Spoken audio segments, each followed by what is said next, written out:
अस्सलाम वालेकुम। कुरान और हदीस की अनमोल बातें में आप सबको एक बार फिर खुशामदीद। कभी कभी जिंदगी में ऐसा वक्त आता है ना, जब लगता है कि बस अब हिम्मत जवाब दे रही है। चाहे वो इम्तिहानात का दबाव हो, नौकरी की टेंशन हो या घर के मसाइल, एक एहसास होता है कि शायद ये बोझ हमारी बर्दाश्त से बहुत ज़्यादा है। और सच पूछें तो ये एक ऐसा एहसास है जिससे हम सब कभी ना कभी ज़रूर गुजरते हैं। लेकिन अगर आप भी आजकल कुछ ऐसा ही महसूस कर रहे हैं तो ठहर जाइए, क्योंकि इस कैफियत का हल बहुत ताकतवर और आपके बहुत करीब है। जी हाँ, कुरान पाक की सिर्फ एक आयत आपके देखने का अंदाज आपकी पूरी जिंदगी बदल सकती है। तो आइए आज इसी अनमोल पैगाम को मिलकर समझते हैं। देखें, ये सिर्फ कोई तसल्ली के अल्फाज नहीं है। ये अल्लाह सुब्हाना व तआला की तरफ से एक सीधा वाज़े वादा है, एक डिवाइन गारंटी है। आइए जरा इसमें गहराई से उतरते हैं। ये सूरतुल बकरा की आयत नंबर 286 है। अल्लाह फरमाता है, ला युकल्लिफुल्लाहु नफ्सन इल्ला वुसआहा। इसका तर्जुमा है, अल्लाह किसी जान पर उसकी ताकत से बढ़कर बोझ नहीं डालता। बस एक लम्हे के लिए इन अल्फाज को अपने दिल में उतरने दें। ये एक बहुत बड़ी, बहुत गहरी हकीकत बयान कर रहे हैं। अब इस वादे को सही मानों में समझने की जो चाबी है ना, वो इसी आयत के एक खास लफ्ज़ में छुपी हुई है। चलें इस लफ्ज़ पर थोड़ा गौर करते हैं। वो लफ्ज़ है वुसआहा। इसका मतलब है गुंजाइश, सलाहियत या काबिलियत। और यहाँ सबसे कमाल की बात पता है क्या है? ये वो ताकत नहीं है जो आपको मुश्किल आने पर पैदा करनी पड़ती है। नहीं, अल्लाह ताला फरमा रहे हैं कि ये ताकत आपके अंदर पहले से ही मौजूद है। ये आयत हमारी सोच को कैसे पलट देती है, ये बहुत दिलचस्प है।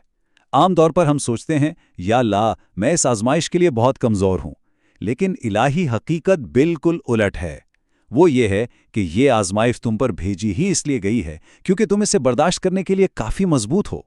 तो मसला हमारी ताकत की कमी का नहीं, बल्कि अपनी ही ताकत पर हमारे यकीन की कमी का है। अब इसी कॉन्सेप्ट को, इसी ख्याल को नबी करीम सल्लल्लाहु अलैहि वसल्लम के एक फरमान से और भी ज़्यादा तक़वियत मिलती है। ये हमें तसल्ली का एक और खूबसूरत पहलू दिखाता है। आप सल्लल्लाहु अलैहि वसल्लम ने फरमाया कि मुसलमान को जो भी तकलीफ पहुंचती है, थकन हो, बीमारी हो, कोई गम हो, यहाँ तक कि अगर एक कांटा भी चुभ जाए तो अल्लाह उसके बदले में उसके गुनाहों को माफ़ फरमा देता है।